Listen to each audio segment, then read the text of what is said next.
if you could live forever, would you? Yes. Okay, we're Don't done even with the have to interview. finish the sentence. Yes. No, okay, sure, that's an attractive idea. But the way I look at it is the knowledge that I'm going to die that creates the focus that I bring to being alive. The urgency of accomplishment, the need to express love now, not later. If we live forever, why ever even get out of bed in the morning? Because you always have tomorrow. That's not the kind of life I want to lead. But why don't you fear not being around? I fear living a life where I could have accomplished something and didn't. That's what I fear. I don't fear death. You don't fear the unknown. I love the unknown. I love the. You know what I want on my tombstone? My sister has this in her notes, just in case I can't tell anyone after I die. On my tombstone, a quote from Horace Mann, great educator. Be ashamed to die until you have scored some victory for humanity.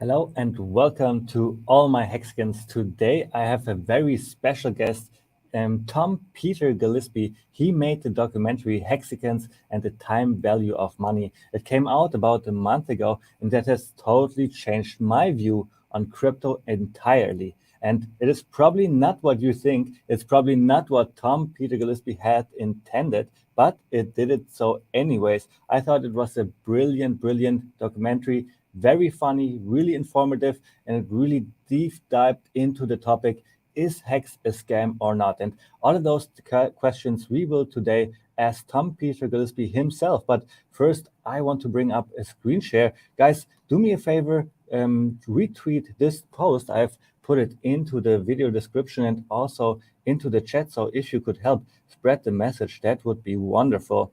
And like I said, the documentary came out 1 month ago. It was brilliant. I laughed so much. And of course, I had to do a reaction video. And here on my YouTube channel, abit_hex, here you will find it already. 1 hour deep dive reaction video of me where I explained what I found so brilliant.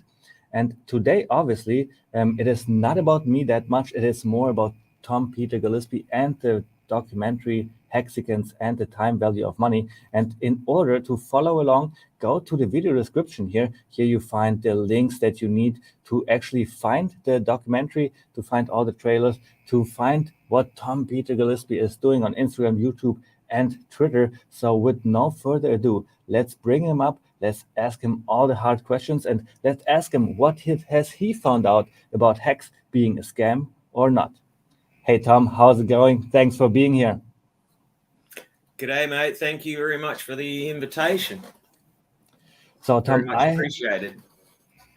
Thanks for doing this. Thanks for doing this brilliant documentary. I believe all the Hexicans have enjoyed it so much, and since it has changed my worldview on crypto so much, I want to help you promote it as much as possible and bring as many Hexicans as long as possible. And then at the end, I will tell you exactly what has changed in my view when I watched this documentary. So, Tom, I have a lot of questions loaded up for you, but first, before we start, introduce yourself and tell us a little bit about you. Yeah, so I'm Tom Gillespie, Tom Peter Gillespie, actually, but I come from Sydney, Australia. I grew up on the west side, though, the west coast, just south of Perth. And, you know, I got my start in the finance industry in the early 90s in the main street of Sydney, basically. I was running something, you know, quite similar to what you might see in the Wolf of Wall Street movie with John Belfort. And so a lot of penny stock activities, but in the, mainly in the Australian markets, there's a lot of similarities between Aussie and the US actually. And I think it was 2017, I was in Bali with my chick, and, we were getting a piranha football, and this local chap, he really, he suggested that I pay in something called Bitcoin. And that was my first exposure to cryptocurrency. And I told him to, I laughed at him and I said, bloody hell are you on about? But after that interaction, I went ahead and I looked a little further at Bitcoin, dug a little bit deeper, had a little bit of a play. And ultimately, I put a little bit of a wager in there. Didn't work out very well. And after that, I became, a little bit like what you see the response from Peter Schiff regarding cryptocurrency. I think it's all just, at that point I thought it was all just Ponzi-nomics and musical chairs for traders, similar like what we did in the penny stock era. And then fast forward a few years, I think it was 2019, my brother Timmy, his son, basically got enthralled with this influencer called Bitman360. And those of you that have seen the fake influencer will know what I'm talking about. But Bitman360 was a big crypto influencer in the Scootercoin project that was quite popular back then. And he wanted to go all in on this device called the Buttercup. It was the Buttercup 3 at that stage. He was on the third iteration of that. And it was essentially a device that you connect to your scooter, and every time you go around to the skate park on your scooter, it would be generating scooter coins. And if you did, say, a tail whip or a backflip or whatever they do on their fucking scooters at the park, you would earn like bonus scooter coin. I thought this was an interesting sort of application of the cryptocurrency technology. And so I gave my brother, I loaned my brother a substantial amount of money for his kid to get into that space. And that, again, didn't turn out very well for me. But the icing, on the shining star of that story is that I actually got to make my first crypto investigation titled The Fake Influencer that came out in 2021. So there was something good to, some value was extracted out of that monumentally shit investment into the Buttercup 3 device, which I believe Bitman360 is still working on to this day, actually, which is just mind-boggling. Some people can't give up on their dreams, right?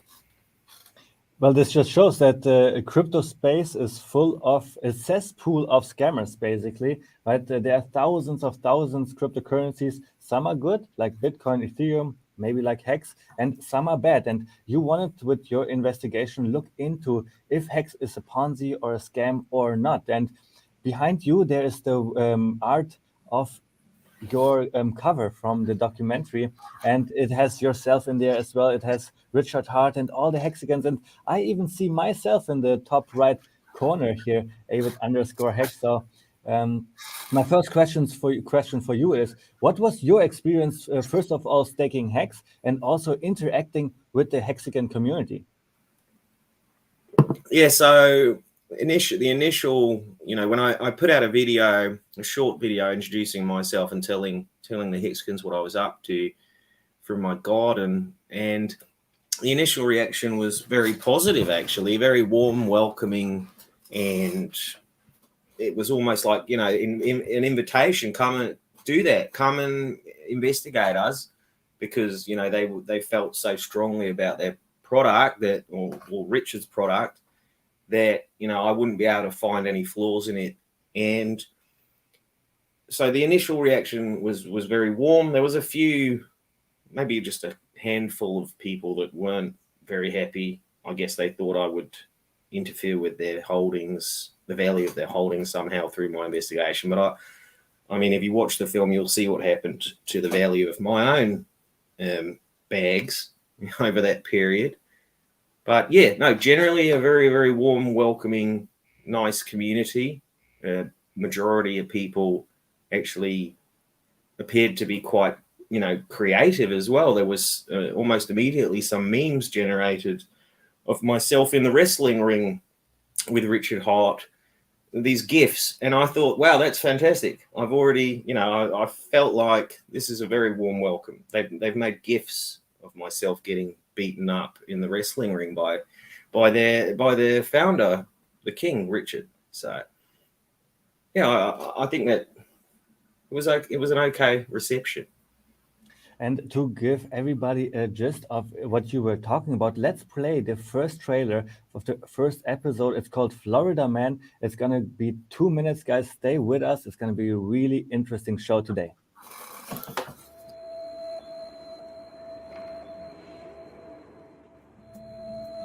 Are you just trolling everyone? I mean, you're scamming everyone. Let's not pretend it's anything else. Okay. I mean, this is a scam. The HEX community really, they're just such a positive community in my opinion. And I've just noticed that they really uplift everyone and focus on the positives of other people. And it's such an enthusiastic and talented community. Richard, as a public figure, is the face of HEX. He's the guy who came up with the idea. But at the same time, he talks about how the fact there's no admin key. It's an immutable contract. It lives in the Ethereum blockchain. So there's nothing that Richard can do to affect my account because I hold my private key. The thing about Richard, he's a really strong character. He listens to what you got to say and he'll basically say, "Are you finished?" And he'll answer you. He'll say, "Well, this is why it's not a scam. This is why it's not a Ponzi. This is why it's not a pyramid. Take it or leave it." He's got things on his website, basically, that's a whole section under scams. You're promoting something that you actually believe in and is actually working. And when you know Richard, you see he's like a good person, genuinely wants to help people. And when everyone else is calling it a scam and you're trying to, onboard your friends and family and they don't really want to hear about it, like that sucks because they're missing out on such a good opportunity. What separated it from buying anything else, because I actually was buying stuff, was that everyone was calling it a scam. And, if you've seen other, what they call shitcoins, a lot of people call it a scam or call it the greatest thing ever. The people who understand the system, they understand that it doesn't really matter what happens. The T-share price will go up regardless of anything. Do whatever you think is best for you. I built something amazing, okay? If you think it's amazing, come play along. He explained the concept of HEX to me and urged me to purchase it as a friend. And I called it the dumbest fucking thing I've ever heard in my entire life. I can only do the best I can do, right? I show you the data, I show you the facts, I present you the real world. You do your own computation.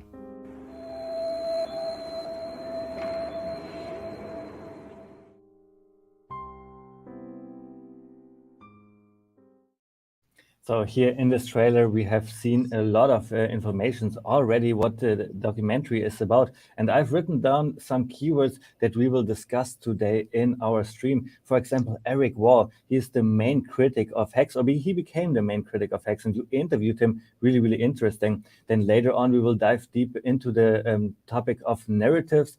Obviously, you want to find out if Richard Hart is a scammer. So we have to ask you the question, what you have learned about Richard Hart. And then one of the main parts was really decentralization and what it's all about. And it's actually really hard to measure if it is decentralized or not. And there was one of the main parts what really has shifted my thinking of cryptocurrency and entirely.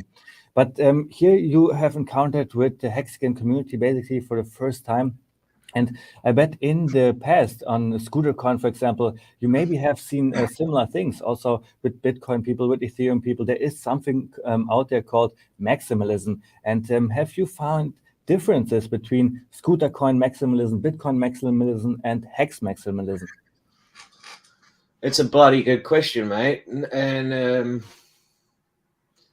I think maximalism in crypto is often used as a vehicle to sort of generate some sort of FUD, right? So there are those people that are, claim to be maxis, but I'm not entirely convinced that they are. But they feel it necessary to defend a certain project over a certain period of time for whatever reason, because they have some speculation. For example, I just saw today that this guy, he was mentioned in the documentary as well, Ivan on Tech. He's just popped up out of nowhere, right? I spent nearly a year and a half with the Hexicans. I didn't see that cunt anywhere on my journey. Although, in my research, my post-production, when I was collecting all my B-roll and everything, I came across him and I saw there was some interactions that happened a few years back. He's just popped up today or yesterday. Suddenly he's talking about HEX again. So he's had a hiatus for a few years, and it's questionable. Okay, why do certain individuals decide when and what projects to defend, or not necessarily defend, but start to put attention on at what time, right? What do they believe is about to happen? Why do they wish to be associated with such things? And is it important for them to be viewed as a maxi in that regard? So to answer your question, there is no difference.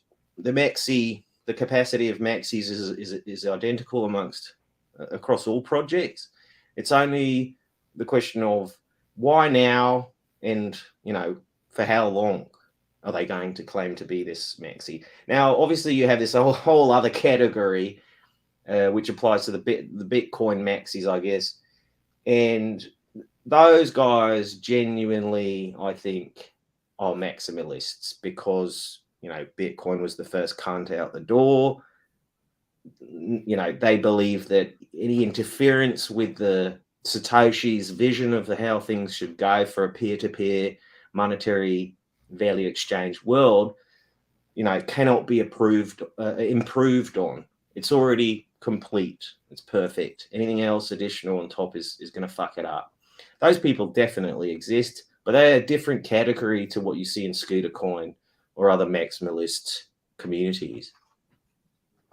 So you maybe don't know, but I have been a former maximalist, and you, especially with your documentary, has changed that. Eric Wall was there to be shown. We will talk about him at the end of our interview today, because he was really the key figure who changed my viewpoint on being a maximalist or not. So I have been a maximalist. I'm not anymore. I opened my eyes, and this is thanks to you, Tom. So before we go into the next clip, what were some key moments in your investigation? It was going on for 1 year. And can you remember some key moments for you? Where have you learned some really interesting things? Yeah, absolutely. There are a couple of things tied to Richard himself that have stuck with me that he has said. And then there are some things related to this journey into the heart of the concept of decentralization.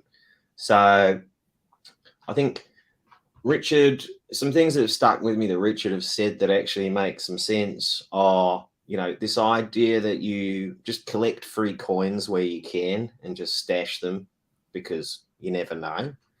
I think that makes sense actually, and arguably I've done that. If you watch the series, you'll see I picked up some Hedron, some Doge Pulse, I think it is, and some other colloquially known shit coins that it doesn't cost me anything to have them sit there, and you never know what might happen. So, and also, Richard knows a lot about the crypto scamdemic, and you may have seen my first interview with him at the time when I was producing the Fakefluencer back in 2020. I interviewed with Richard about the crypto scamdemic, and that interview, I think that's probably one of the best interviews I've ever done in terms of harvesting proper, useful insights into how the crypto economy works. So I'm grateful to him, grateful to Richard for that. But the key moments, I think, in terms of what was the broader message of the documentary miniseries, of course, there was the constant failure to find Richard, but there was also, if you watched till the end, you'll see that there was an unraveling of this value proposition that everybody, pumps hard in crypto of decentralization, and actually what are the realities of a project being decentralized versus the claim that they are decentralized right now, as in opposed to probably they'll be decentralized somewhere down the line in the future. Now, this shit happens all the time in the metaverse. It's standard fucking issue in the metaverse. But out here in the real world, we still have to grapple with the realities of regulation and what have you. I don't think the metaverse has any regulation yet. And there's people doing exactly the same behaviors in there already, as you would have seen from my visit to both Cryptopia and Hex Coast City. So metaverse is also something that we will discuss right after the next clip. I have more questions for you. So let's watch the second episode, the trailer of the second episode.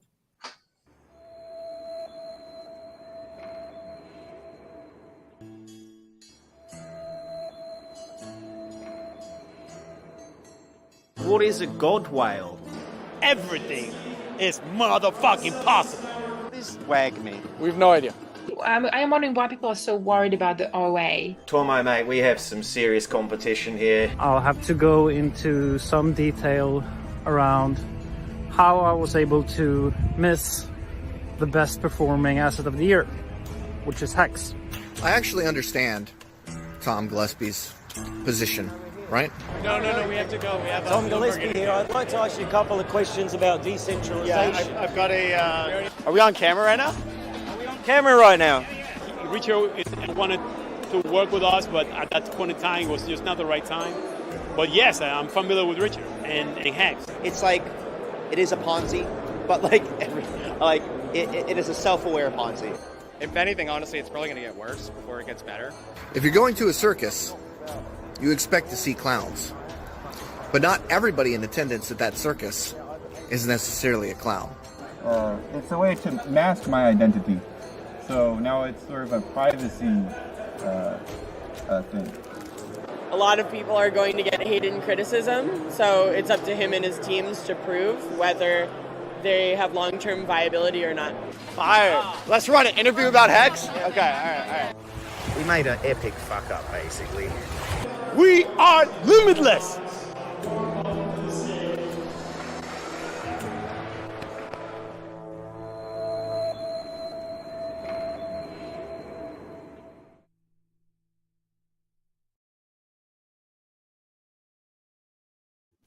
So with your documentary, Hexicans and the Time Value of Money, you have, at least I had the feeling that you were addressing especially me and also the Hexicans, but this documentary was for everybody who is in crypto.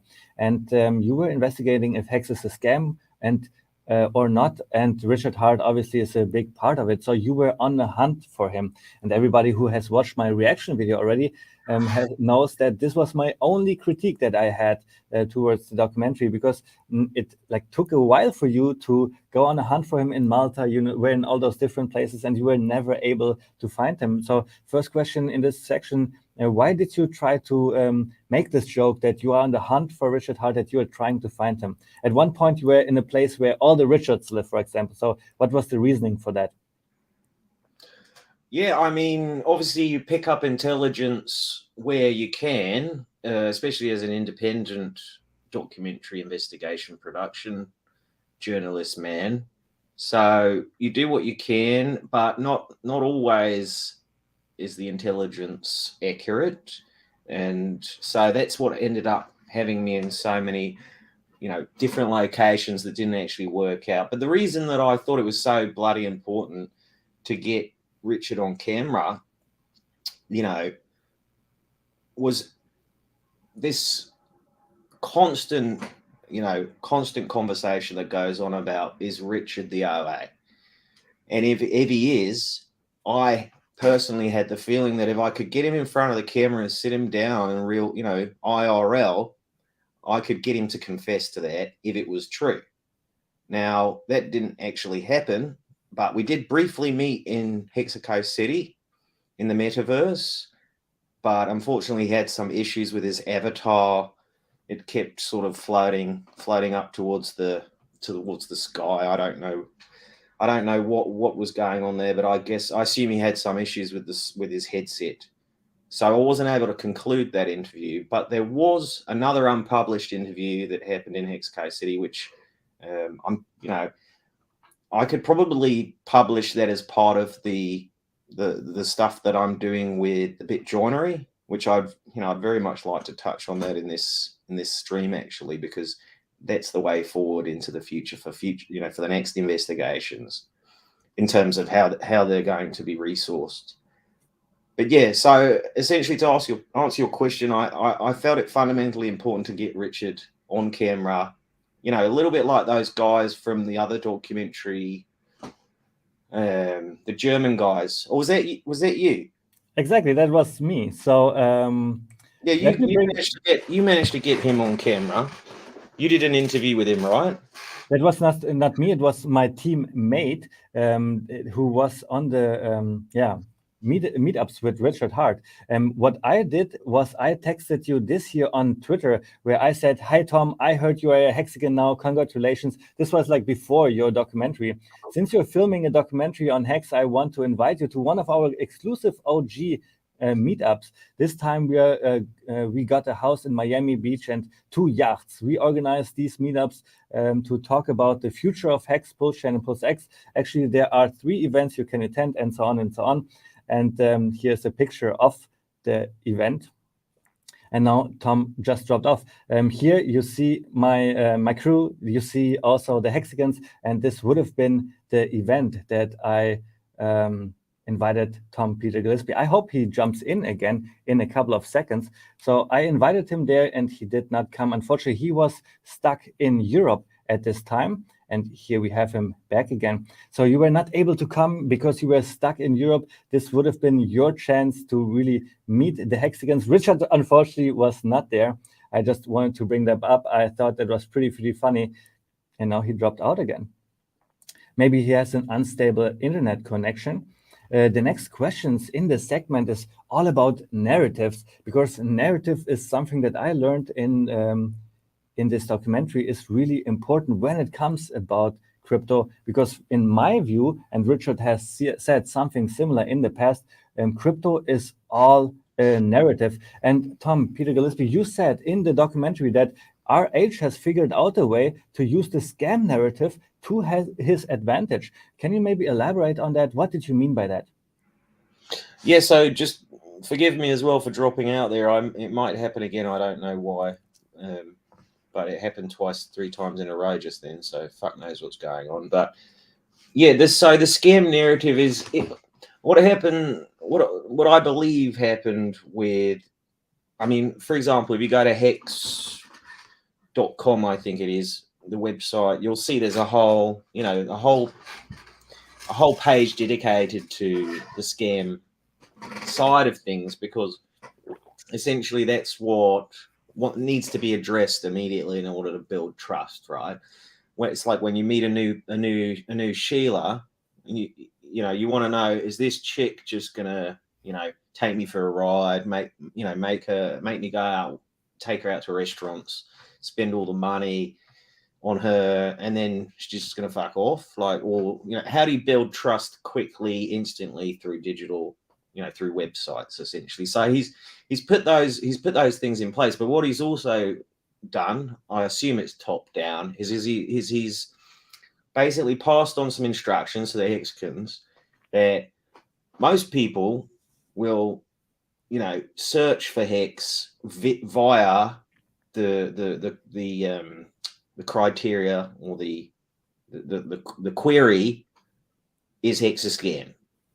So essentially what he needed to do was figure out a way to fucking own the traffic that came through that query.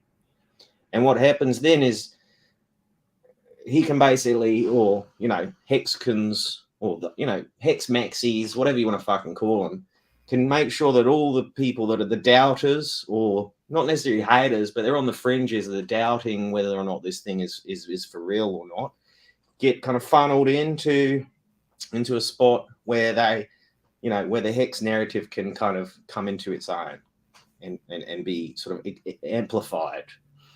And this is very, very easy to prove. All you have to do is go to YouTube, logged out, sign out of YouTube, go on whatever it's called, incognito mode, and go, right, Hex is a scam.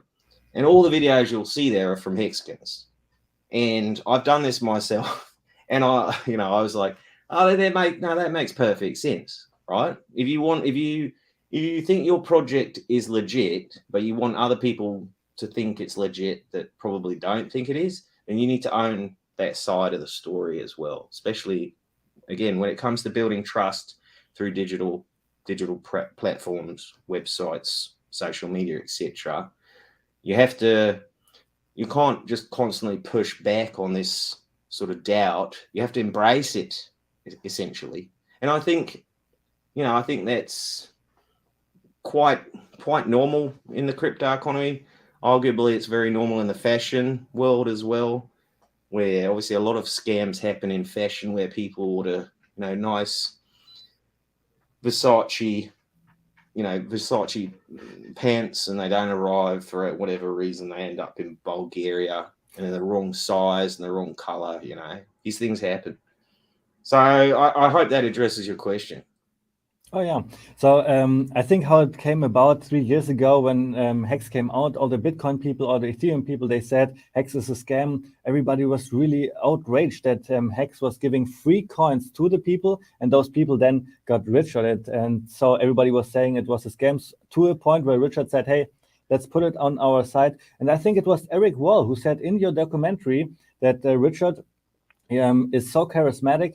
He wants the people to look for Hex, maybe even look up, like you said, is Hex a scam or not? And then with his charismatic, with his information, with his presence, he's then convincing the people to look into Hex and then maybe even purchase Hex. And this is all what crypto is. It is all just a narrative, and this section is all about narrative. And the narrative that has formed for me, what I have realized is Richard Hart has understood the three most important things in crypto, which is, first of all, that crypto people buy a cryptocurrencies, people stake or hold on to the cryptocurrency, and then the third part is that the community talks about the cryptocurrency, because that will then bring adoption. So let me ask you the next question. In your opinion, are there some positive or negative narratives about Hex specifically or in general in crypto? Sorry, can you rephrase that? So there are a lot of narratives out there, right? That Bitcoin is digital money, for example, and then this narrative completely failed. It became another narrative that it's store of value. So the narrative is really just everything that represents crypto. Do you know some narratives about Hex? Do you know any other narratives about crypto in general? I mean, yeah, there's obviously different parties within a community that gather around a coin that want to basically amplify different narratives for whatever reason. So there's no unified narrative. I mean, how do you move this idea that Bitcoin, Satoshi's vision, so I think that it was even called Satoshi vision, this idea of peer-to-peer cash kind of branched off from the original. No, sorry, it was the other way around, right? So the original concept was peer-to-peer cash, and then there was this, no, it's a store of value, and then you got Bitcoin Gold, I think, and then Bitcoin Satoshi went in the other direction, and you had a fork, and you can fork, as far as I understand, you can fork infinitely, right? So there's probably 25 different types of Bitcoin out there already, but there's always going to be an original. So regardless of what segment of a community forks a coin or tries to improve on it in any such way, or instill some sort of belief structure, ideological structure upon it is, well, as we've seen a number of times before, doomed to fail, right? I'm thinking of Ethereum Classic. I did some research into Ethereum Classic. I'm sure you're familiar with it. It was a fork of Ethereum back in, I think it's 2016, maybe earlier. And this was essentially a bunch of guys in Ethereum saying, no, we've lost our way. Ethereum's lost its way. We need to get back to the roots, right? And that's why we're going to fork it and call it Ethereum Classic. Now, fuck knows what that segment of the community were actually after. They probably just were trying to, cash in, I guess. Just cash in, quick cash in. Because I don't think Ethereum Classic is still around now. Maybe it is. But they claimed to uphold some sort of ideological reasoning associated with Vitalik's vision of what Ethereum was. But as soon as they deviated from the original fork, they suddenly were out there on their own, right? And it really, I think it's one of the most interesting things about blockchain, because it really puts people in their place, right? It's like, okay, you guys can fuck off and go in this direction because you believe this and that and the other. But we're going to, us guys, us OGs are going to continue on the original chain.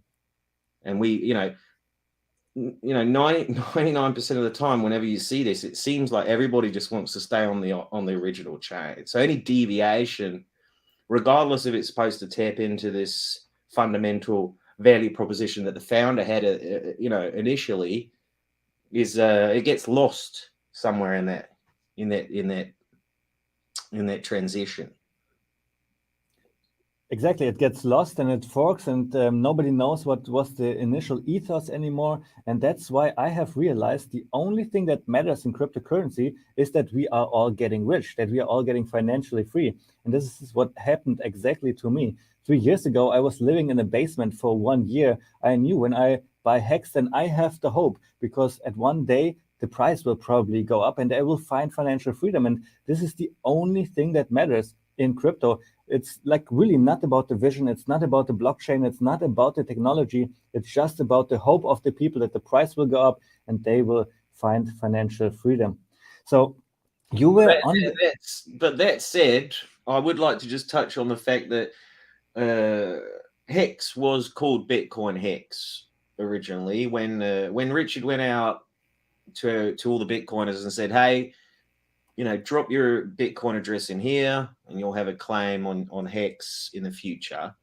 It was called Bitcoin HEX at that time, so it could have easily been interpreted by a lot of people, a lot of Bitcoin holders at that time as a type of fork, right? Or a new interpretation of the initial value proposition by Satoshi Nakamoto. And I think if you fast forward to from that point a few years, you'll see why, or you'll start to understand why Bitcoiners and other fellas despise Richard or his presence. I think you got it a little bit wrong here. This is probably what the people have told you. When HEX came out on December 3rd, 2019, it was called HEX. Maybe it was in the months before when Richard Hart did the interview with Eric Wall, for example, or when Richard went to the Bitcoin conference and he asked all the other people in Bitcoin to sit down with him to do an interview that he can pitch HEX and they will give them the idea. Eric Wall was talking about this specific.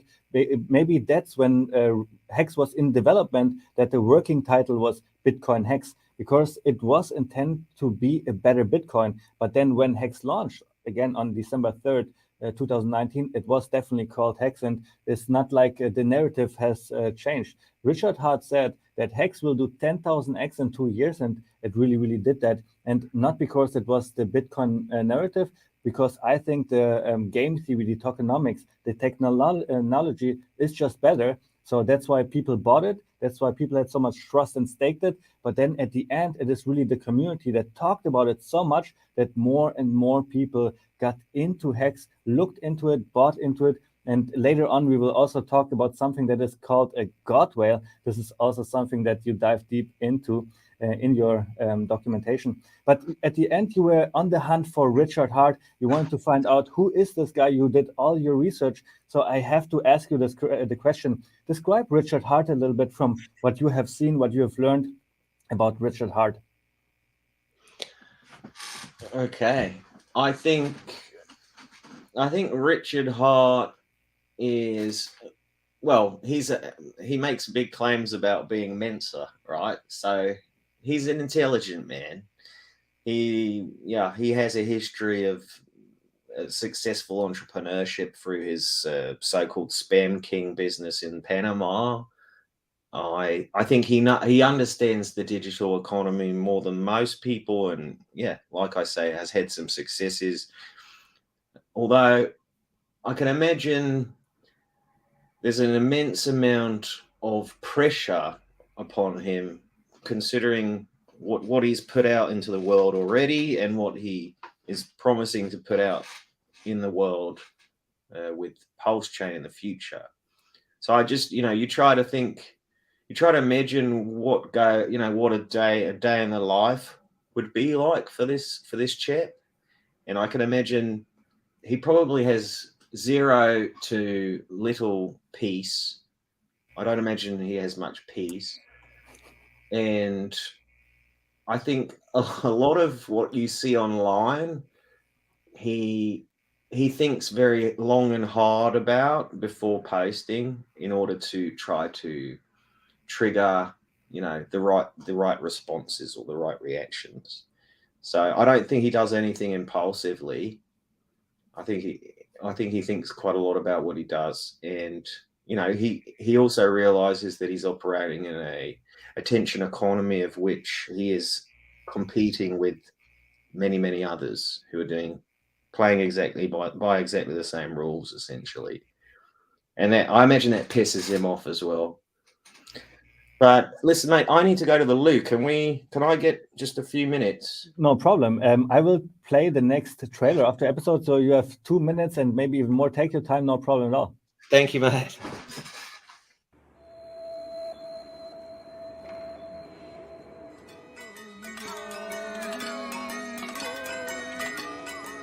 Now, hand back the fucking phone now. Happy Valentine's Day to Richard Hart.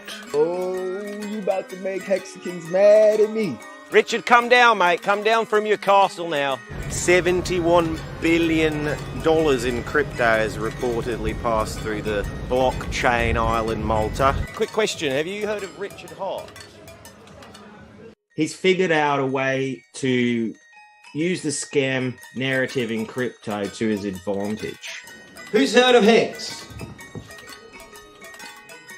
The problem with NFTs, though, and could be the Achilles heel, and I don't know if it will be or not, is the self-dealing. He lives here in Malta. Okay, no problem. Thanks, mate. I know the girls, not the guys. Okay. Stop playing King Silly Buggers. Fucking hell. Yeah, I haven't seen another project which has the mechanisms built in to enrich a particular entity as much as HEX does. Originally, like most people, I was very enthused, and I bought some, and it went up. It's a joke, and the reason they look at Richard, and Richard can get away with saying he created a better Bitcoin, because he's not mincing words. He'll tell you straight up, this is a pump coin. Yes, please, if you've seen Tom in Sydney, please do let us know. We are concerned about him. We love him.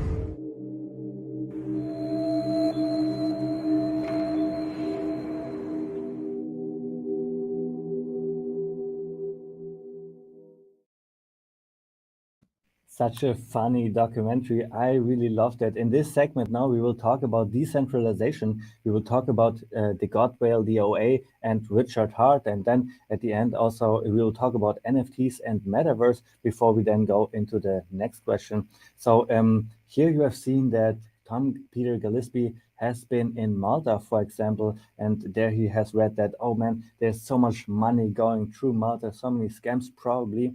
and he's then been on a little conference where he spoke about his documentary Hexicans and the Time Value of Money. There he then met somebody from the NFT world, from the metaverse world, and really the term decentralization came up. And one thing about decentralization that Tom Peter Gillespie was really able to brand into my head was that decentralization is really a spectrum, and normal people like you and me have a really hard time distinguish what is decentralized. Some people would say Bitcoin is decentralized. Some people would say Hex is the most decentralized of it all, and obviously we Hexicans know the reasons for that. And I hope so far you really liked this interview. I have a lot of fun here with Tom Peter Gillespie. I've put up all your comments already on screen. So if you guys have any questions after the fourth segment, we'll put in the best questions from you guys and ask that to Tom.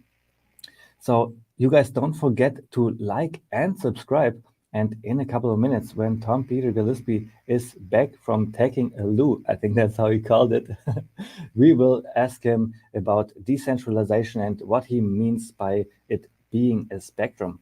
And after those three more questions, then we actually go to the hardest segment where Eric Wall was interviewed, and Tom Peter Gillespie had Eric Wall did a deep dive into the OA, into the blockchain analysis of who holds what coins in the Hex ecosphere. And, somehow Tom Peter Gillespie was able to make Eric Wall look so good that now I like Eric Wall a lot after this interview, after being on this documentary.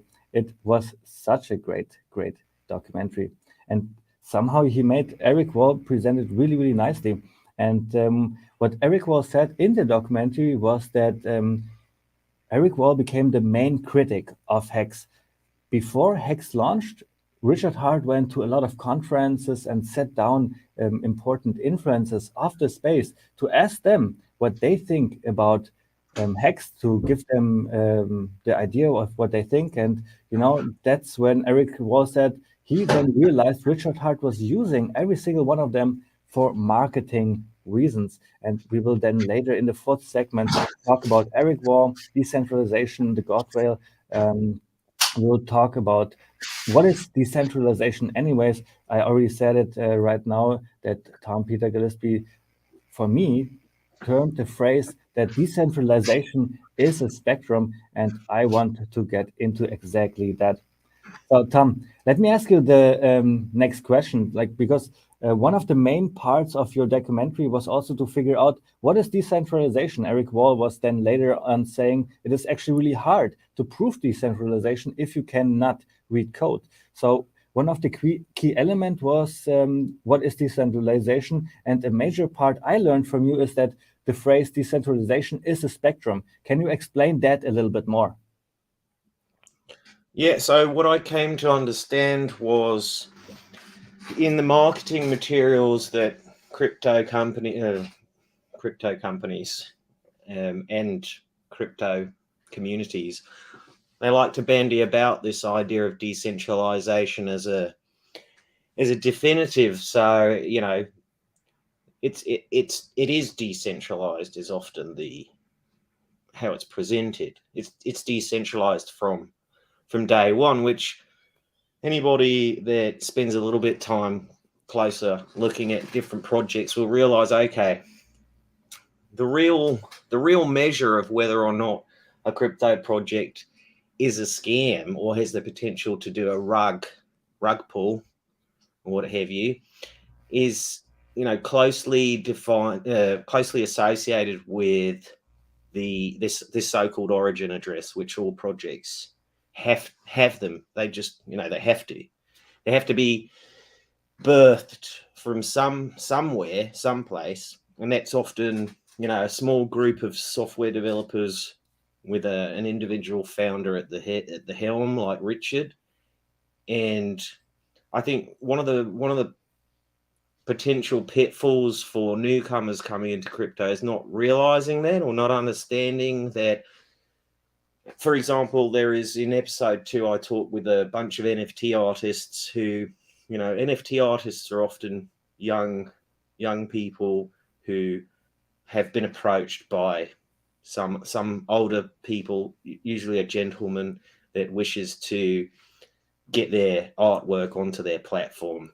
And yeah, I highlight that in episode 2, I think, with this NFT artist, where she had coupled up with some platform to distribute her artwork, but didn't really realize that in doing so, she'd introduced a third party into her so-called peer-to-peer relationship with her community or customer for her artwork. So it's twofold, basically. There's the story that projects tell their people in order to onboard them about being decentralized and having there's no sort of unified central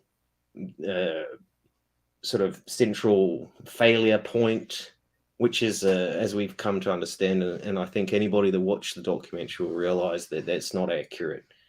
So then the question becomes, okay, what level of, how decentralized is this project today? How decentralized will it be in 6 months' time? And that all boils down to promises or projections of how things might look in the future, which are they don't always work out, right? Now, I'm not saying that all projects that claim decentralization eventually end up doing a rug. So again, highlighted in the documentary, I think in episode 3, when I was in Malta doing that presentation, people get fucking bored, or they get tired, or they run out of steam, capital, whatever, and they just decide to call it a day, So it's not always ill-intentioned, but it's up to those people that interact with certain projects to understand what level of decentralization the project's at today, and do I trust those people who are claiming that level of decentralization to take the project into a further decentralized realm going forward. And again, that means you have to trust human beings, which are de facto middlemen. So there's the decentralization mythos is exactly that. It's a myth. Now, that said, there are projects. Bitcoin's been around for over 10 years now. I think that's about as decentralized as you can get. But again, that said, introducing God whales who can move markets, arguably moving the price of an asset is not necessarily affecting how decentralized it is, but it is a manipulation that exists in the marketplace, similar in the regular economy, right? It is very, very similar, exactly. And this is why I want to make a point, or I believe somebody else in the documentary has made the point, that in the beginning, no cryptocurrency is decentralized. It maybe claims so. When Satoshi Nakamoto started Bitcoin, it was centralized. He was mining all the Bitcoin. And then you just introduced the term God whale, and we have something like that in HEX as well. The Genesis whale, who was in the early phase of Ethereum, who has a lot of Ethereum, he bought into HEX as well. He became a big holder. So in aspect of decentralization, please elaborate on the God whale, on the OA, and Richard Hart, because these are the entities basically that hold a lot of coins, and this makes it so called a little bit not decentralized, right? Yeah, I mean, it depends again at which phase of the project we're at, right? I think Scott Cunningham, who I interviewed in the series as well, mentioned that he bought some HEX at the beginning, but then had to drop out for ethical reasons or something. He mentioned at the beginning it wasn't very decentralized, and then over time it became more and more decentralized. And then, like, how long's HEX been out now? 3-4 years or something, I guess. It's much more further along that journey towards decentralization. But there are actors that are more powerful than others that are playing in this playground, if you like. And again, HEX is not unique in that regard, not at all. So the role of the OA, the God whales, depending on the makeup of the project in HEX, for example, it's difficult to determine, but I think I counted maybe at least 12 god whales. And then if you think Richard is a type of god whale or what have you, you start to see the emergence of a similar structure to a regular corporation where you have board members, chairman of the board, blah, blah, blah. But instead of a registered limited liability corporation, for example, you have this smart contract in which everybody just agrees to abide by the rules of the contract as it stands. Well, this is now getting really, really deep. But in HEX, we have an inflationary currency that gives out those free, newly printed internet money, right, created out of thin air to the people who believe the most into the cryptocurrency, that stake the most, they will get the most coins. So I think Johnny Chaos also said it, that over time, HEX becomes more and more decentralized. I think that is really important. And you mentioned that you've been in Malta. You were invited to a small crypto conference, and that's where you talked to somebody from the NFT and metaverse space. Before we go into the next segment, which is like a really heavy segment, I wanted to ask you a really easy question. So really short and briefly, what do you think about NFTs and metaverse, and what problems do you encounter in this world? Yeah, so the thing with NFTs and properties in the metaverse, which are basically an interpretation of NFTs, just different visualization, is the fact that although you can have just one metaverse world, for example, Decentraland, and then all the assets that can be created within that metaverse, there's nothing stopping anybody from forking that metaverse and doing an entire replication.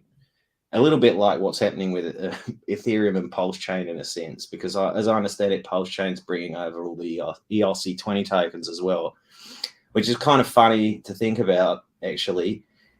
So the idea that you would spend so much time and energy and money building out property in a metaverse that you could just suddenly turn around one day and see, oh fuck, the entire thing's been copy pasted over there, and actually those guys have got a massive budget. They're backed by some government somewhere or whatever, so they've got infinite supply of resources. Suddenly your little metaverse and your little property and investment and what have you is diminished in value overnight. So this idea that there is this infinite value potential attached to both metaverses, properties, and NFTs is a kind of a silly one, to be honest. I personally have felt this with the NFTs that came out with the Fakefluencer, the character cards, and then I had some with Mogul, and then now I've got something else going on for the production. I've been approached by a number of other platforms that take those NFTs. They're on, for example, the ones on Fakefluencer are on HEX blockchain, right? Nobody knows what the fuck HEX blockchain is, apart from gamers. It's big in the gaming thing. So I can just take all those and just put them onto another chain or another platform and launch them, and suddenly I've diminished the value of the other ones on the HEX blockchain. All the HEX, holders of those NFTs are going to be quite pissed off at me. And it doesn't feel very fucking decentralized at all, to be honest. But I think it's funny. You're talking about those NFTs, which are non-fungible token, but then the system just forks, and you will have all your NFTs on pull chain as well. And you're talking about that this diminishes the value of the holders, which I think is the opposite. Actually, it will make the value of the tokens higher, because now you have two of them. And let's see how it will turn out on PillChamp. A really, really big experiment that we are running here. Again, it depends how well resourced the competitor is, right? And yeah, for sure, a big experiment, and I'm really excited to find out how it all played out. So let's go into the next segment. I will play the 4th episode, and then we will talk about Eric Wall, the guy who has really changed my view on crypto, because there I learned a lot. And then at the end, you also had Ben Goertzel, which then totally blew my brain out. But let's watch the next trailer here.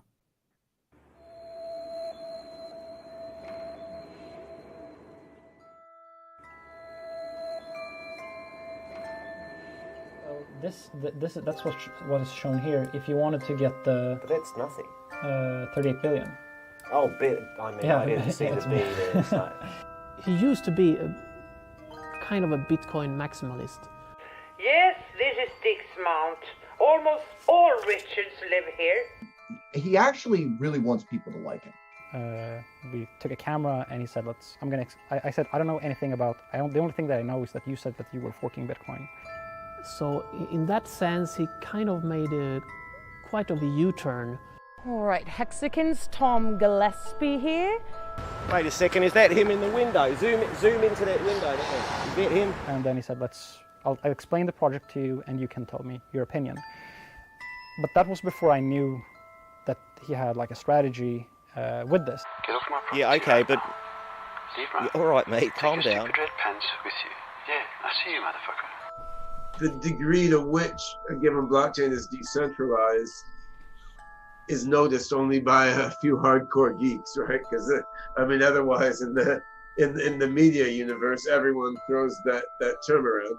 This is like his number one priority, is he wants people to like him. He wasn't just trying to get my opinion on HEX. He was knowingly trying to get, marketing his project through the opinions of other influential people in the cryptocurrency space. In some ways, Richard, by having such a large amount of supply, has reintroduced a trust element in a system that is supposed to be a fundamental part of it is trustlessness. It doesn't have to be one cult for a decentralized network. It is difficult to prove decentralization if you cannot read code. But like many other, he's not the only one. There's many other who have done the same. And I guess it's just when the opportunity arises, then some people take the opportunity, some people don't. Because the Howey test was written back in the God knows when, it doesn't apply, or it needs a refresh, I would say. We all are actually trying to make cryptocurrency and decentralization become mainstream, but we can't even get along.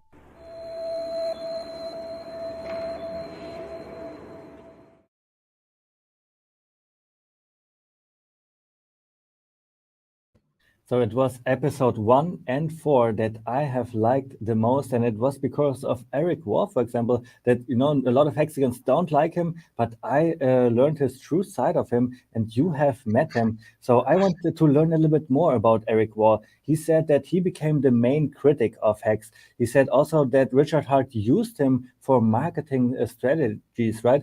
That Richard Hart knows exactly what kind of action would be labeled a scam. I wonder why he still helps to promote Hex, because Eric Wall says it so well.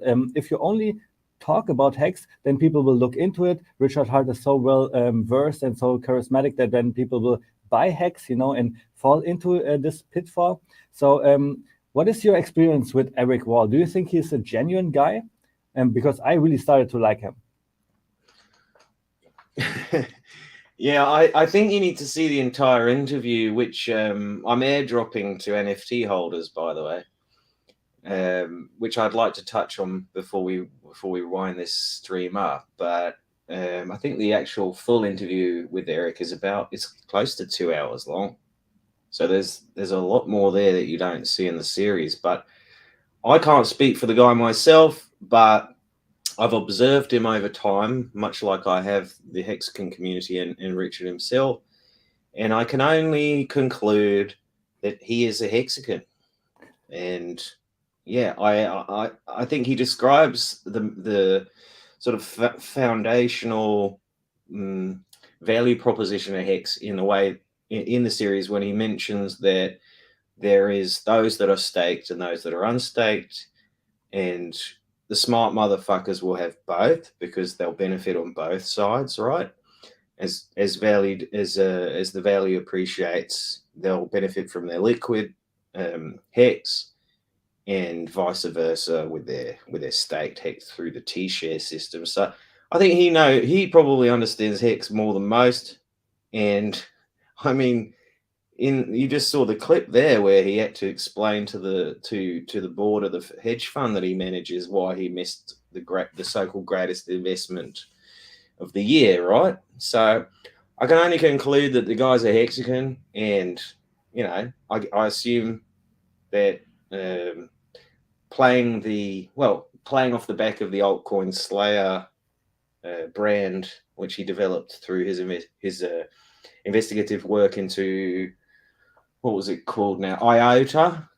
He basically when we met, he told me that he knocked some $200 million off of their market cap when he published a blog post. I was like, fucking hell, this guy must be, he must have some weight to swing around if he can do that to a project. So the only reason why I imagine, it's like, I saw that he actually took another interview with Richard Hart. It was sometime last year in Stockholm, in Sweden. He met Richard and did an on-stage interview was that your documentary for that documentary? No, it's called Highest of Stakes.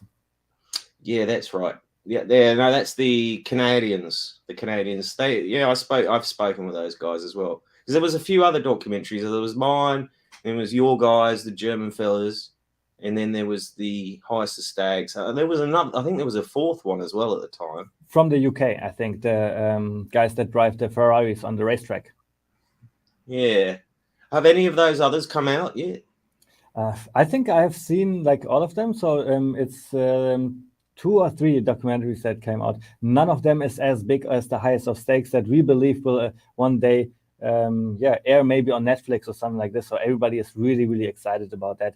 Tom, the next question is a little bit hard, and that's why maybe you can just briefly touch on it. We talked about decentralization. You did a detailed analysis with Eric Wall about the OA. What have you learned about that? What have I learned about the OA through Eric Wall?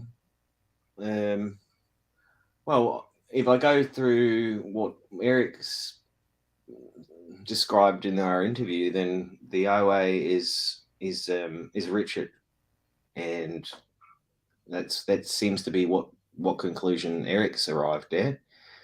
I personally think the OA is, like I said earlier on, it's probably a multi-sig, or I think it's called a Gnosis wallet or something, where it's spread across these 12 god whales. And I think I've identified maybe 5 or 6 of them, thanks to Johnny Chaos. And one of them is this, well, I'm not going to name names because I think that wouldn't be right to do that. People can do their own analysis in that regard. But they're out there, and they are semi-frequently vocal on Twitter and what have you. So I've come to the conclusion, outside of Eric Wall's conclusion, that Richard Hart is the master harp player, that it's probably more likely a multi-sig amongst these, 12 or more individuals. There is the potential for some sort of machine artificial intelligence as well. But I believe that's only been introduced within the last 6 months. So prior to that, I think it was human beings. But, it's difficult to say. What is interesting, though, is that the wallets, so the hodlers, right? When you look at the contract and you look at the amount of hodlers, when I started the investigation, it was 250,000 hodlers. Most of them had 500 airdrop to them. They didn't move, so they were basically they weren't hodlers, they were just random addresses that got airdropped or spammed HEX. And during the course of my investigation, that number jumped by 100,000. So 100,000 more hodlers came on, apparently. But again, if you look closely, you'll see they all hold, this same airdrop amount, which I think it was 500. Now that's a clever way to, obviously, like, as you would know, to raise the perception of the value or the trading volume of a currency, a cryptocurrency on the aggregator sites, and that is touched on in the series as well. CoinMarketCap, Nomics, Yahoo Finance, all these aggregator sites and how they decide to rank certain coins. And I think actually there was a legal, was it Johnny Chaos and some other guys that decided to bring a case to CoinMarketCap about that. I remember, I don't know how that's gone or if it's concluded or what, but they were pissed off that HEX wasn't ranked properly. And again, if you go to Etherscan today, at the beginning of my investigation, it was ranked at number 3, just under Ethereum. Now it's dropped down to number 9 or 10, I think. But there was moments there in my investigation where I would check it and it would be down at 300. So that's a massive, like it's really running up and down the aggregators hexes, which is, I guess, a little bit, unique in that regard. I don't know. I'm not I don't trade this stuff. Are you a trader, by the way? No, I don't trade at all. I love Richard Hart because he has changed my life with his sci-fi books, with the self-help videos. I had a bad time back then, but Richard helped me so much, so I became a fan. And that's when I invested in HEX, and I staked out long-term with an average staking duration of 7 years, just like the entire market has. And I want to touch on something that you just mentioned here on CoinMarketCap, because yes, Hexicans are suing CoinMarketCap right now because CoinMarketCap initially is just a middleman as well. It's bought by Binance, one of the biggest centralized exchanges in the world, and they are just showing you what they want you to show correctly. So they're ranking here in a market cap, right? The market cap side. And if we are going to 16, 17, 18, we are seeing a market cap of $5 billion, for example. And there is no HEX to be found on the first page. But if we type in HEX here, for example, we can search where HEX has been on their side. And here it says it is ranked on 201. And if we are going to the market cap here, it is actually $8 billion. And again, if we are going to their own site, like with their own metric, and we look for $8 billion, then HEX should be listed here between 12 and 11, but it's not there. So this is showing that CoinMarketCap is corrupt. They're just showing you whatever they want you to show, whatever they bought first, so you can buy in later when you see it on the site, and now they can dump on your head. And this is why the Hexicans are suing CoinMarketCap. I think that's going to be really interesting once this actually comes out and comes to justice here for sure. So, but hang on a second. Let's pull up Etherscan, because I think Etherscan it should be a more accurate representation, right? Exactly. Etherscan is the 100% correct representation of the market cap. That's a block explorer. That's not an aggregator. So we will get more accurate data from Etherscan. So, and last time I checked, HEX was at 9 or 10th place. It obviously depends on what is the current price, because all that market cap is really just the supply of a coin times the price, and those two numbers then make the market cap. And then because we are in cryptocurrencies, we burn coins, for example, then we have something that is called a fully diluted market cap, which is all the coins that have ever been in existence. And here's the circulating supply of the market cap, which is a little bit less. I remember the argument from because the Nomics guys did a big blog post about it as well, like last year, I think it was, or the year before even. And they were in a conundrum about whether or not they should include the staked HEX as circulating supply, right? And that's why they readjusted it down. Do you think staked HEX should be considered circulating supply? It's a big argument. I'm saying that staked HEX should be considered as supply as well, because Satoshi Nakamoto's coins, for example, he has a lot of them. They have never been moved, and they are counted as well, and they represent the same as staked supply in HEX. So I would say, yes, staked supply should be in there as well. And in this case, HEX would be even ranked higher. So right now, Nomics is ranking HEX at 17. At one point, it was way higher, and they have devalued HEX because they made the argument, well, stake HEX, let's put that out. It just shows that this middleman, they show you what they want to show you. It is really subjective what they're doing, even though cryptocurrency is all about data and all about being objective. So Tom and Peter Gillespie, now I'm coming to the last two questions, and those last two questions that really explain why the Hexicans and the time value of money has changed my view on crypto entirely. And if you guys find the stream interesting, please leave a like and subscribe, and also put in your question for Tom Peter Gillespie that we can then ask after I'm done asking my two questions here. So let's see. The first question that I want to ask, it has to do with Eric Wall. Eric Wall said that it is hard to prove decentralization if you can't read code. At the end, we need people like him or Richard Hart to tell us what is good and bad in crypto. That's where my brain exploded. We need a middleman. So I rather want to listen to Richard Hart as a middleman who made a coin that went up 10,000x, who changed my life with his self-help books and videos, compared to Eric Wall, who missed the biggest opportunity of a lifetime. So this was really one of the big things. What do you think about Eric Wall saying that it is hard to prove decentralization? Because you were on the hunt of what is decentralization. You said it is a spectrum. Can you just tell us more about decentralization? And if we need a middleman to tell us if it's good or bad cryptocurrency.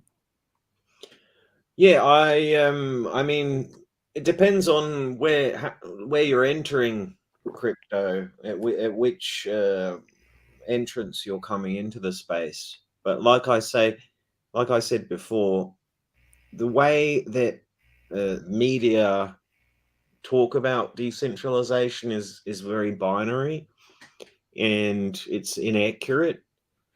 But one of the things that stuck with me the most when it comes to the questions of decentralization was an interview there at Decentral in Miami with a fella called he was the guy from the Secret Network now, Wurtzel. He mentioned that there was not enough education around the risks of centralization in the crypto community. So everybody is talking about this utopian vision or idea of peer-to-peer transfer and no middlemen and decentralization and everything, but nobody's actually talking to why those things are important or why they are something to aim for. And obviously, anybody who's lived in the regular economy for more than 30 years will have seen why decentralization has some useful aspects to it, right? Talking about the 2008 and the various housing bubbles that go on around the world. So it's a question of transparency. A technology like blockchain that claims such fundamental value propositions as immutability, transparency, decentralization, etc., is having a hard time actually proving those value propositions in a way that can accurately be understood by regular folk. And I think that's why primarily all new adoption comes through those people that want to speculate on the increase in value of these digital assets, right? Traders, day traders, and what have you.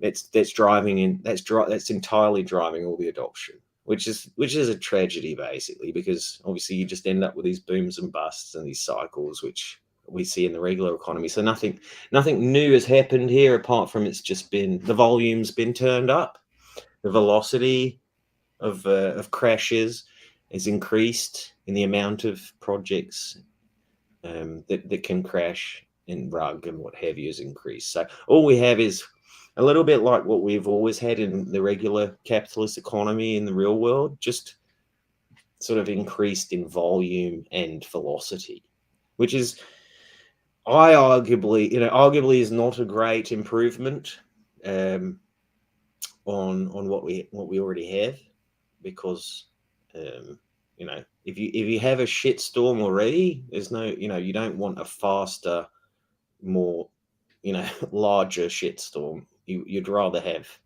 diminish the shitstorm if you can, not increase the size. And I think that's what you have with crypto at the moment. It's probably going to take, I'd argue, another couple of decades at least another decade. What are we? Yeah, we're about a decade in.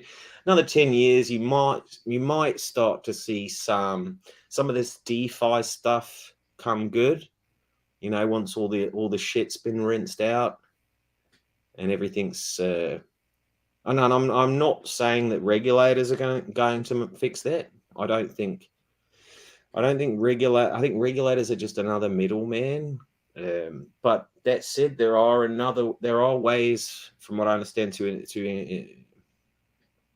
embed regulation into smart contract behavior, right? Because if we go back to the fundamental idea of programmable money, which is really that's all there is, right? All of this is programmable money. It's a type of programmable money. You're just injecting logic and behavior into certain digital assets so they behave in certain ways and do certain things at certain times. It's very, very straightforward. And I think that's where we'll have to arrive at. Not only will you have to decide how the value behaves, but you also will have to embed some sort of tax codes or regulatory behavior into the smart contracts as well in the future. And that's up to the governments to try to catch up. You know, they'll need a whole new wing of government with hundreds of developers just to figure out how to ingest all this madness that's coming. And it is madness, because if everyone can program their own value, you know, what does that actually mean for society long term? I think it's going to be beautiful. We're going to live in a multi-blockchain world. Everybody will be programming his own money, and then only the best ones will do 10,000x. And this is exactly my point.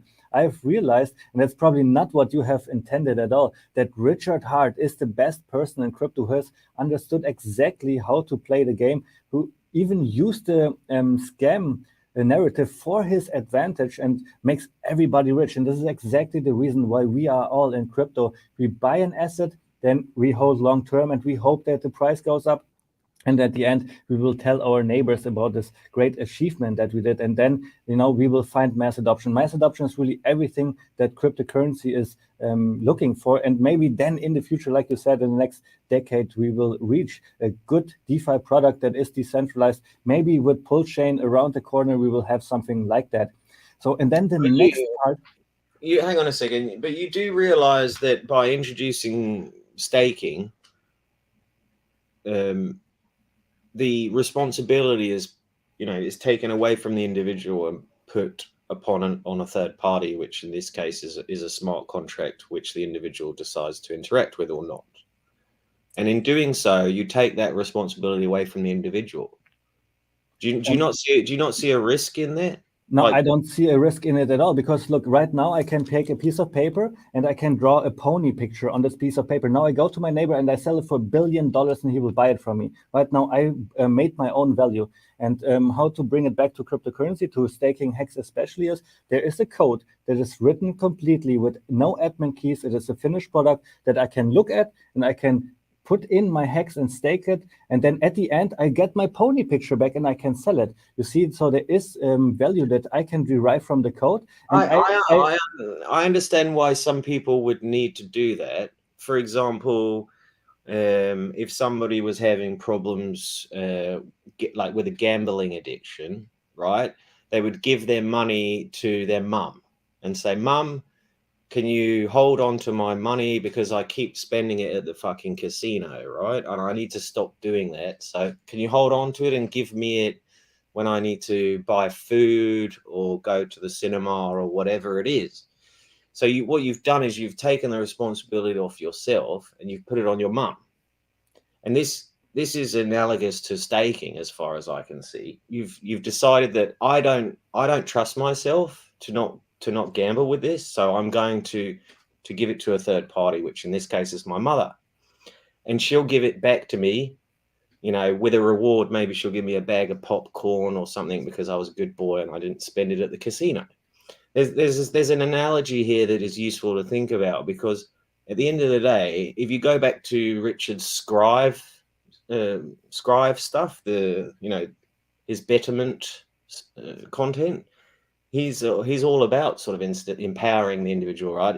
Instilling I've read some of it, and actually I'll be on this Wild SJ's stream in March on International Women's Day, and she is very much into this scribe stuff from Richard as well. So I was like, oh, okay, I'll take a look at this.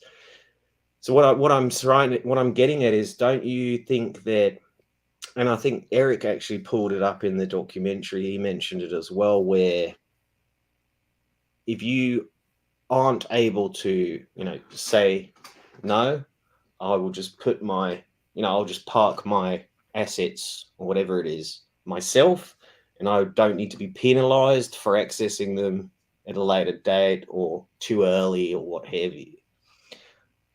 That's a bigger responsibility placed upon the individual than relying on a smart contract for HEX or your mother for your gambling addiction. So what I'm getting at is the fundamental value proposition is the idea that you can't trust yourself. So you have to trust another mechanism to help you get to where you need to go. Well, I think the value really comes from staking is that if you hold the HEX by yourself, then you don't generate more HEX. And you can just look at this code, and this code says that 3.69% inflation occurs, and this inflation is only given to the people who stake. Now, you are using this mechanism to generate more HEX in the future. And of course, here we all speculate that those HEX will be more worth in the future. So for me, it is a great tool to stake HEX and generate my own wealth, because I decide myself how long do I want to stake. And I made the birthday staking ladder, for example. Every year for my birthday, I have HEX coming out for the next 15 years. So my life is basically set. I do not have to work anymore. I don't have to worry anymore. Now I can help empower the people like Richard Hart is talking about in his Sci-Vive books and videos. And this is where SJ is coming in. She does the audiobooks for the Sci-Vive. It's also helping a lot of other Hexicans out there. And I think this was a great and fundamental part of Richard Hart's success, because he was able to build this community and then introduced HEX, and everybody saw how great it is. And now he used this scam narrative to pull in even more people. And with Pull Chain, I think we will find even greater adoption. So I'm really interested to see.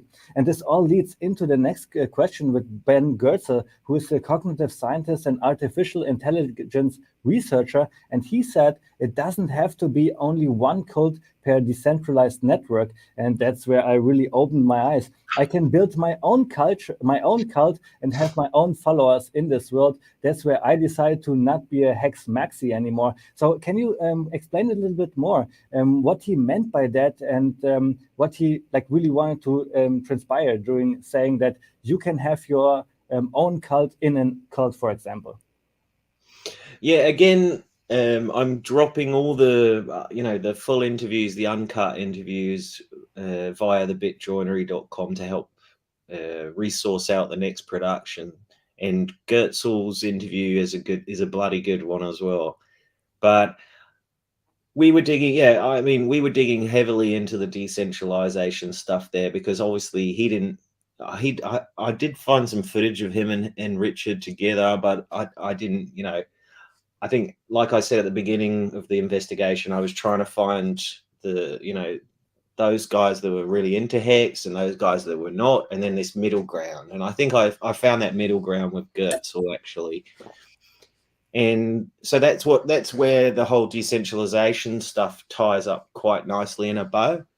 And when he says that it doesn't have to be one cult per decentralized network, I think what he's referring to, and then what I've learned along the way, was that obviously you have, it's clearly identifiable in HEX as well. You have the staker class, for example. You have various subgroups of the broader community that have, arguably more power than others, right?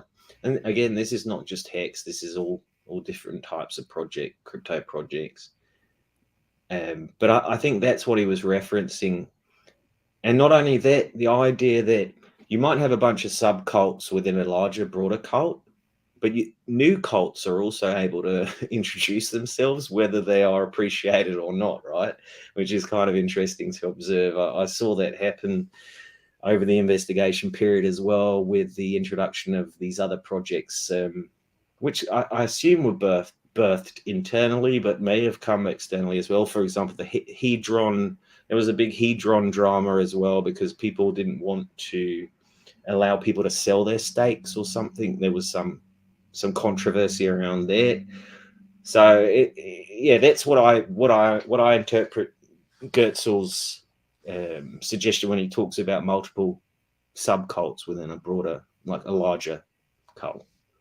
If that makes sense. Yeah, 100%. Like, I will elaborate on that a little bit. So first of all, like, this documentary really made me realize crypto is all a narrative, and I want to follow the narrative of Richard Hart of printing money, becoming wealthy, and then, you know, empowering the world. So even though I became moved on from a maximalist to not a maximalist, it made me realize I want to follow Richard Hart, and I'm now more motivated than ever to do so, because I realized that he is the best person in crypto. And then because of Ben Goetzel, I decided to, you know, basically start my own cult. And if you guys want to follow my cult, then just follow and subscribe, like the video, and then you can see my interpretation of cryptocurrency and how to find this financial freedom.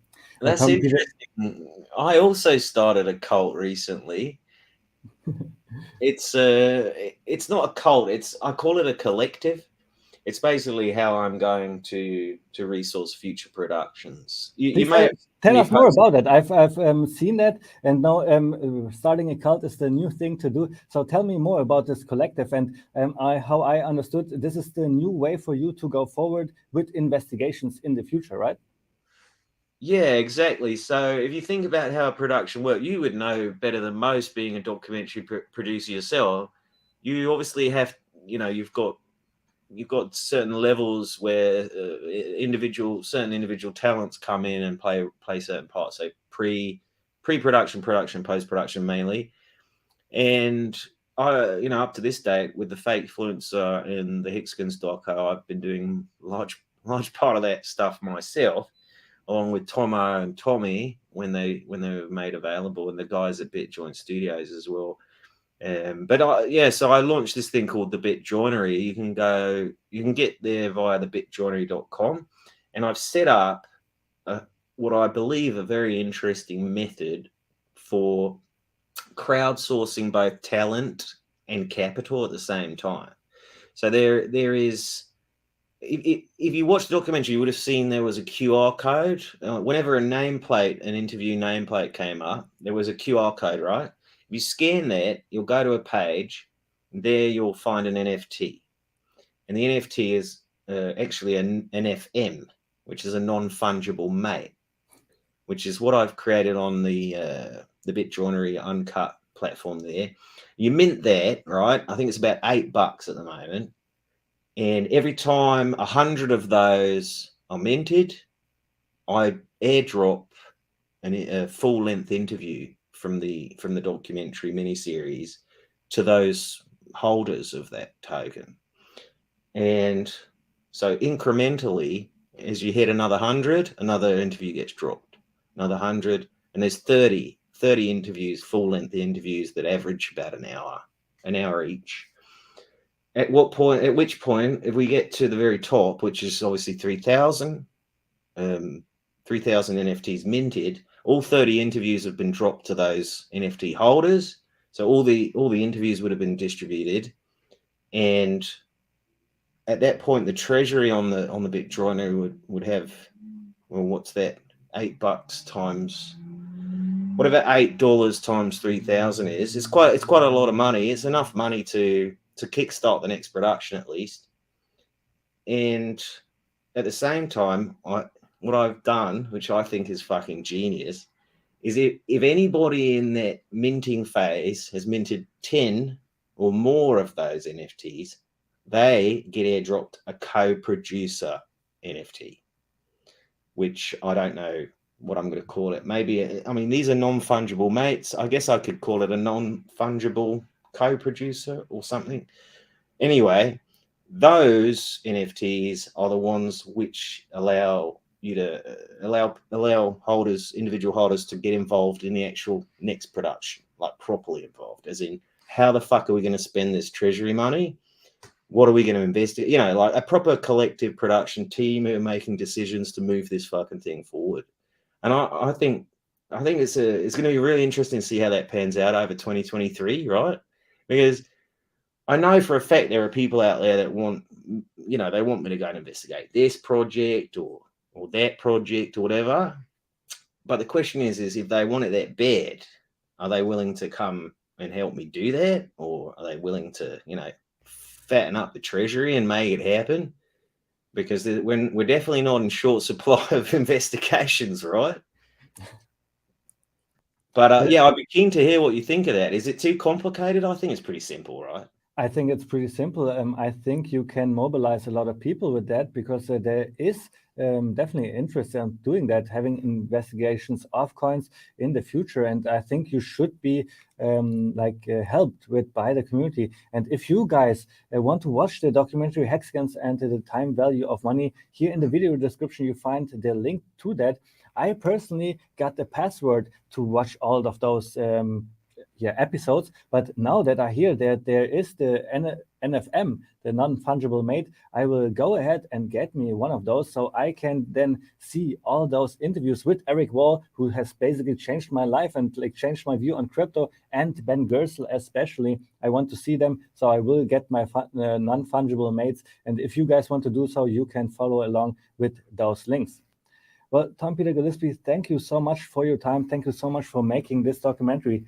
Thank you so much for you guys being part of this, liking and subscribing and helping me building my own cult, which is not only Hex, but also Hedron, Tom, that you have learned, pulls Bitcoin, pulls Dogecoin, Maxi, the Perpetuals, Icosa. There are so many new projects that I'm talking about it here on my YouTube channel, and I would love you guys to be part of it.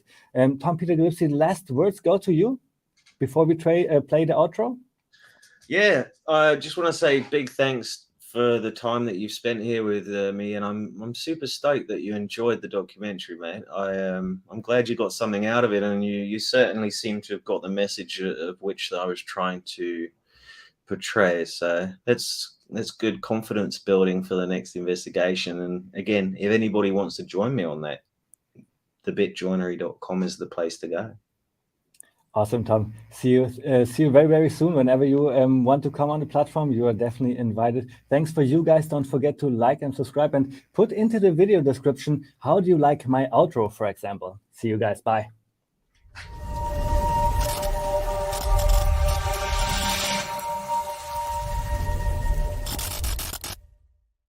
And God only knows what great things we could manage under such conditions. We're becoming incredibly technologically powerful.